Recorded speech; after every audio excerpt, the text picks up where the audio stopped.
अपनी बात को सही साबित करना है तो किसी महान पुरुष का नाम ले लो या किसी महापुरुष का नाम ले लो या अंग्रेजी या विदेशी चैनलों का हवाला दे दो या विदेशी अखबारों का हवाला दे दो। ये एक स्ट्रेटजी अभी तक कामयाब साबित हुई है भारतीय जनता पार्टी। कार्ड के ऊपर नहीं आता, चुप्पी साध लेते हैं और जिन ईमानदार अधिकारियों ने ये जांच की है, मुझे डर है कि कहीं उनको बर्खास्त ना कर दिया जाए।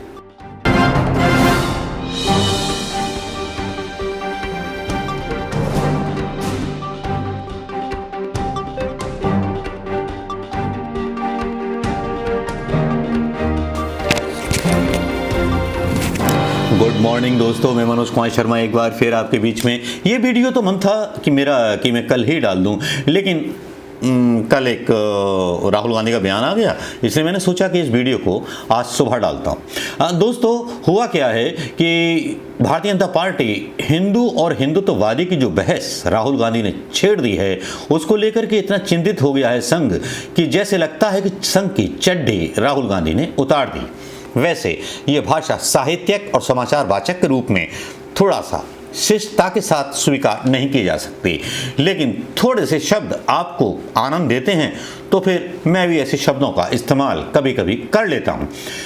राहुल गांधी ने जैसे ही बहस छेड़ी कि हिंदुत्व और हिंदू में अंतर क्या है, जिस तरह का भाषण उनका था वो वाकई इतना लाजवाब और इतना कमाल था कि उन्होंने पोथी पत्रा सब खोल कर रख दिया संघ का।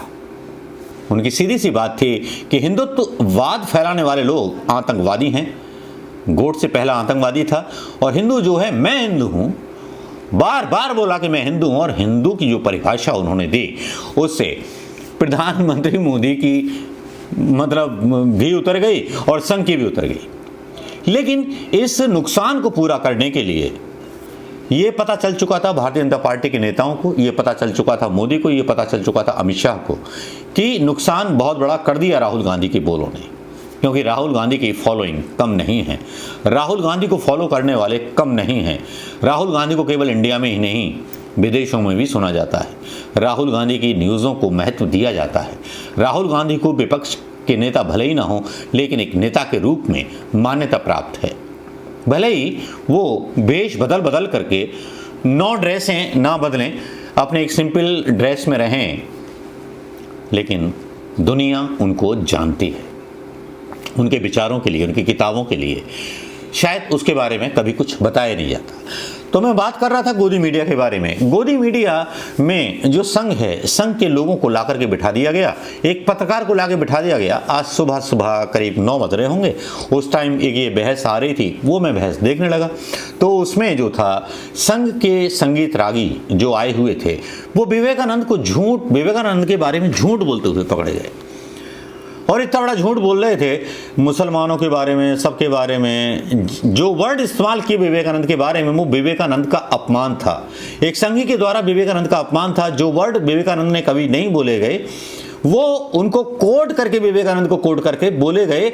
वो इसलिए कि बाकी के जो हिंदू मानते हैं विवेकानंद को, वो उनकी बात पर यकीन कर लें। ये भारतीय जनता पार्टी की एक मतलब स्ट्रेटजी रही है कि किस तरह से अपनी बात को सही साबित करना है तो किसी महान पुरुष का नाम ले लो या किसी महापुरुष का नाम ले लो या अंग्रेजी या विदेशी चैनलों का हवाला दे दो या विदेशी अखबारों का हवाला दे दो। ये एक स्ट्रेटजी अभी तक कामयाब साबित हुई है भारतीय जनता पार्टी की और संघ की, जो करते रहे झूठ फैलाने में ये हमेशा, और झूठ फैलाने में तो हमेशा नंबर 1।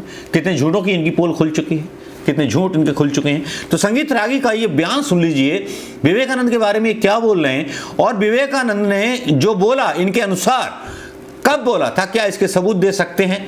मीडिया में इतना साहस नहीं था कि संगीत रागी का गरेबान पकड़कर हिला दे कि जो एंकर बहस कर रही थी उसके अंदर इतनी हिम्मत नहीं थी, क्योंकि उसका ज्ञान भी अल्प ज्ञान है। क्योंकि आज तक के जो एंकर्स हैं उनका ज्ञान इतना अल्प ज्ञान है कि वो नोट में चिप बताते हैं। श्वेता झा के साथ ये रिपोर्ट थी, ये वीडियो सुन लीजिए आप। उन्होंने हमारे देश के जितने हमारी संस्कृति के जितने सनातन प्रतीक थे उनके खिलाफ विश्वमन किया। हमारे मंदिरों के प्रति, हमारे पूजा पद्धति के प्रति, और इसीलिए एक समय तो ऐसा आया जब विवेकानंद जी को जब पश्चिम में किसी ने प्रश्न किया तो उनको ये कहना पड़ा कि यदि प्रशांत महासागर के सारे कीचड़ भी उछाल करके क्रिश्चियन मिशनरियों पर डाल दी जाए तब भी कम है, क्योंकि इतना हमारे देश की संस्कृति और हमारे धर्म को उन्होंने अपमान किया है। उन्होंने कहा, वो कहते थे कि ये शैतानों का धर्म है। आप यदि ओरिएंटलिस्ट वगैरह के, जर्मन ओरिएंटलिस्ट नहीं, ब्रिटिश ओरिएंटलिस्ट की यदि आप हिंदू धर्म के बारे में कमेंट्री पढ़ेंगे तो आपके रोंगटे खड़े करेंगे, क्योंकि उन्होंने क्या चीज ऐसा नहीं था जो इस भारत के भारतीय समाज के बारे में, उन्होंने भारतीय धर्म के बारे में।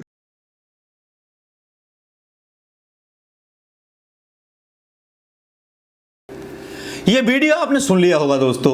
इस वीडियो के बाद आप अपनी राय बताइएगा। क्या विवेकानंद ऐसा बोल सकते हैं? क्या विवेकानंद किसी धर्म के खिलाफ ऐसा बोल सकते हैं? क्या विवेकानंद क्रिश्चियनिटी के खिलाफ ऐसा बोल सकते हैं? जो विवेकानंद अपना भाषण अमेरिका में जाते हैं और बोलते हैं ब्रदर एंड सिस्टर, जिन विवेकानंद की हत्या, मतलब जिनको हिंदू धर्म से ही अलग कर दिया जाता है, ये शायद लोगों को पता नहीं होगा। लेकिन जो पत्रकार महोदय थे उन्होंने बताई कि हिंदू धर्म से अलग कर दिया गया था उनको मान्यता नहीं थी स्वामी विवेकानंद को, क्योंकि उन्होंने अछूतोद्धार की बात की थी, उन्होंने दलित उद्धार की बात की थी।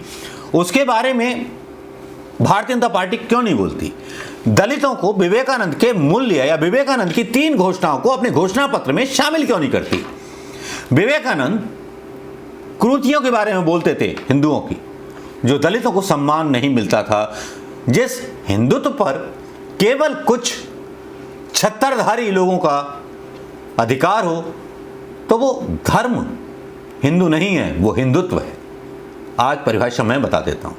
शंकराचार्य का बहिष्कार हुआ। शंकराचार्य पूरे भारत को एक सूत्र में बांध देना चाहते थे। जब उनकी मां मरी तो 4 टुकड़ों में बांध करके उन्होंने अपनी मां का अंतिम संस्कार किया था। ये हिंदुत्ववादी तब सामने नहीं आए थे।